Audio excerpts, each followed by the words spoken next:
Alright guys, so let's go to part 2 real quick. Going into this a little bit deeper here. So we've got basically one big goal. We want to build a huge book of satisfied customers. And to get a huge book of satisfied customers, we're going to have a large team into the hundreds and the thousands and eventually the tens of thousands in your organization that are using the product. And that's where a lot of the big lifestyle money is. So how are we going to get there? Let me ask you this. Have you ever met anybody who's ever joined this industry who didn't make it? Maybe they struggled. Maybe they struggled and they quit and they failed miserably. Why did that happen? Well, I'm going to show you something really why that happened. There's a million reasons probably why it happened, but this is what a lot of people do. And I want to show this to you so you try to avoid this at all costs. This is what happens. A lot of us here, we get up here, we're level 5, and we start building our team. And this is what most people do most of the time, is what they do is they start recruiting down.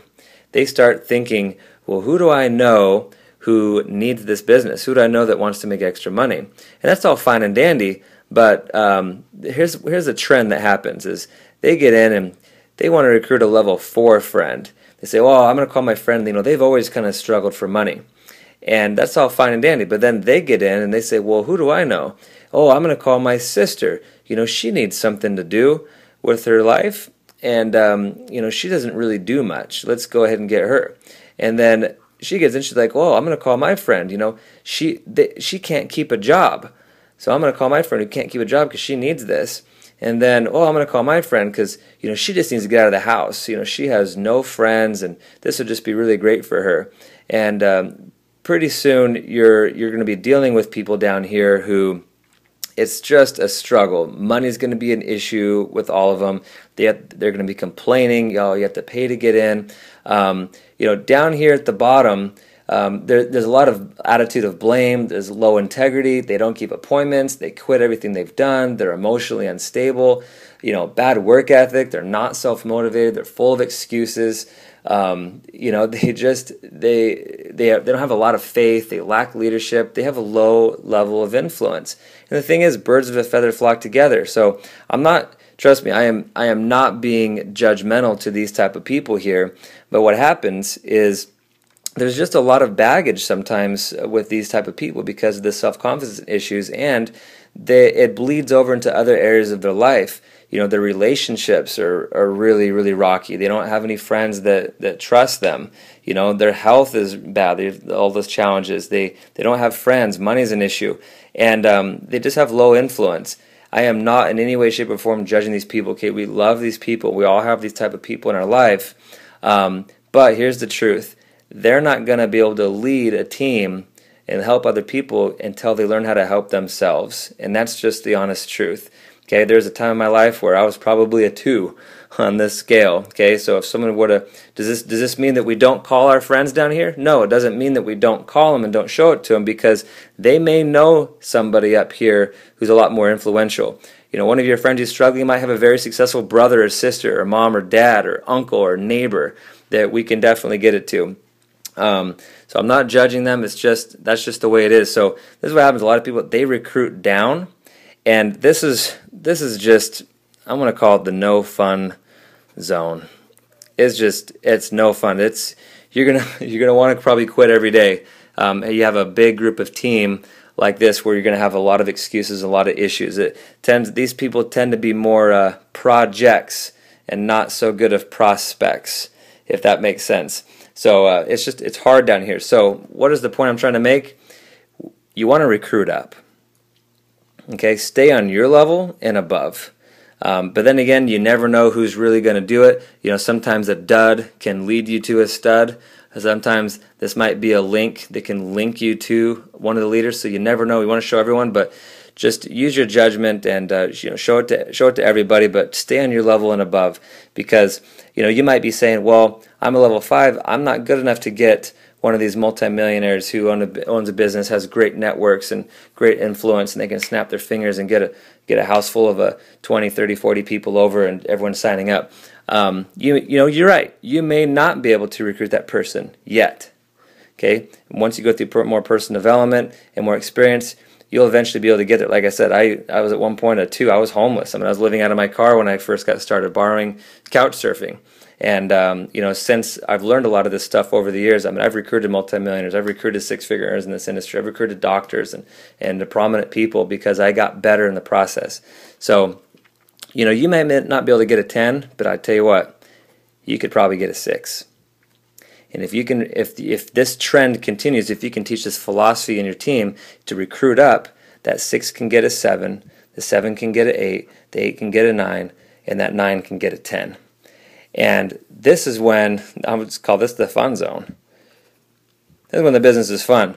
People keep their appointments. They do what they say they're going to do. They have integrity. They have contacts. They have credibility. They can make the phone calls. They can get people to events. They have influence over people, and they can make stuff happen. This is where you want to be. You want to get it. This is when the business is fun. Stuff is happening. Every time you look in your back office, you got people joining every single day. You got customers going every single day. Your check is going up and to the right because you've got some good people on your team. And it starts with you. Start recruiting up. And so let me show you what really happens as this continues to go. Okay, because this continues to go up. If we were to continue on this scale, okay, here's the level 15, level 20. If this continues to happen, pretty soon we're going to get into some really, really good people, very prominent people, maybe celebrities and different things that really have a lot of influence. Well, guess what? Just to kind of put in perspective, let's just say this big celebrity person up here who has all kinds of influence or whatever, gets involved. Let's say they recruit the worst person they know. They say, I'm gonna call my friend who just really, really is struggling. Guess what? The worst person he knows, it's still your level 10.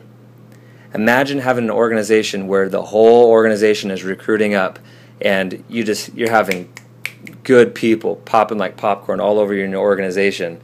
Guess what? It's called game over. It's just game over. It's fun. This is where it's the rich zone, big time for you, and you can get there eventually. And here's another thing that you want to think about on this list, the scale of influence. Who has the most motivation to do well? Is it going to be the 10s, the 5s, or the 1s? And some of you are thinking, well, these people are probably the most motivated. I mean, look at them. They're really in a bad situation. They're struggling for money. They don't have a nice running car. Their kids don't have the best clothes. They probably really want to get out of that situation. Their life's kind of messed up in certain areas. They probably want to fix it. Well, maybe there is a few down here that are sick and tired of it and they want to get out. And those might be the good people to find. The diamonds in the rough who are just sick and tired of it and they want to go do something with themselves and have a burning desire to succeed. That was me. But, most of the time you're probably wrong. These people are the ones that are the most motivated. And you want to know why I know that? Look at where they are.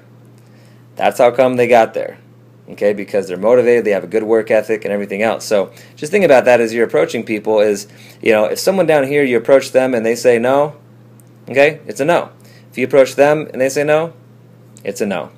But if these people say yes, and this person up there says yes, this person's got a much better chance of succeeding and actually building a business. Why? Because birds of a feather flock together. They have a big network. They have the work ethic. They have the skills. They're busy. They're hopping. They have the experience. They're ready to. They know what they're doing. Sometimes, okay. And this person, if they say yes, the value there, they just don't have as good of a chance because birds of a feather flock together. People who make $20,000 a year don't hang out with people who make 6 figures a year. Back early on in my career, when I was in my early 20s. I was brand new, and I was having a lot of this going on. I was going to a lot of my friends. Well, why do people go down here? Well, this is what happens: is you want to look good to your friends. So I'm going to call my friends who aren't doing as well as me. That way, when they see me successful, then that way they can really look up to me, and I can feel better about myself.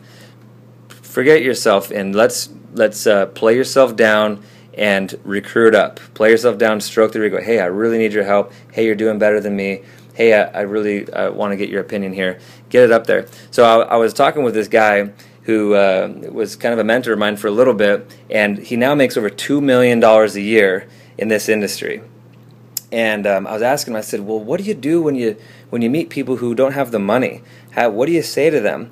And he said something to me how do you overcome those objections of people not having the money? Because I was getting it all the time because I was recruiting down, and I had a low level of influence with my network at the time. And he said something I'll never forget. He said, I don't talk to people unless they're already making a six-figure income. And I thought, wow, that is so interesting. I would be so scared to talk to somebody who makes a six-figure income, because I saw myself so low in a scale of influence. I was making about $1,000 a month. So to approach someone who was making six figures, it just was so out of my comfort zone. I never forgot that. And not that money is the big indicator, meaning that they're going to be a great person in the business. It doesn't mean that at all. But if someone is making six figures, it does have an indication of a level of influence that they have, and a network that they have, and a work ethic that they have, and skill set that they have. He only approached people that were making six figures and above, and now he's making $2 million a year. I think the proof is kind of in the pudding there. Here's something I want you to think about as I close, is all the people that you have on your list that you're scared to call, that you're avoiding calling, that you have anxiety about calling, that you're nervous about, that you're intimidated, because they're the busy people that are all successful. Do yourself a favor, start recruiting up immediately, because here's what's going to happen. These people up here that end up saying yes, guess what? They're going to be the ones that are going to be taking you to the hundreds and the thousands and the tens of thousands of people. And here's one thing I can promise you. If you don't call them, trust me, their neighbor who does construction is going to sign them up. Their friend on the other side of the continent or other side of the world eventually is going to post something on Facebook, and they're going to sign up with them. It happens all the time. When I was brand new in the business, I had a lady on my list who was attractive, successful in real estate, well networked, a lot of good skills, easy to talk to, well spoken. And I was avoiding calling her for a while. I finally got the guts to finally call her. Guess what? She had signed up 2 days earlier from another friend who posted something on Facebook. Okay, so if you haven't learned that lesson yet, trust me, you will, especially if you don't call them. Someone else will, and then you're going to be really kicking yourself because they could have been on your team. It happened. I've already got 12 people on my list originally that have signed up with other people. Half of them are Lexus earners, and one of them is almost at a six-figure income. The other people are on their way. So don't let that happen to you. Okay, call those people on your list that you look up to, because those will be the ones that get it. They're the ones who understand residual income. They understand business. They understand timing. They understand positioning. They understand trends in the market. They understand what the market wants. They understand this stuff. Those are going to be the ones that you want on your team. These are the people you're going to have to always try to sell them and convince them and drag them. And we love them, but they may not be the best business partners yet in this business until they can learn how to lead themselves. So stick on your level and above, guys. All right. Hope that helps. Talk to you soon.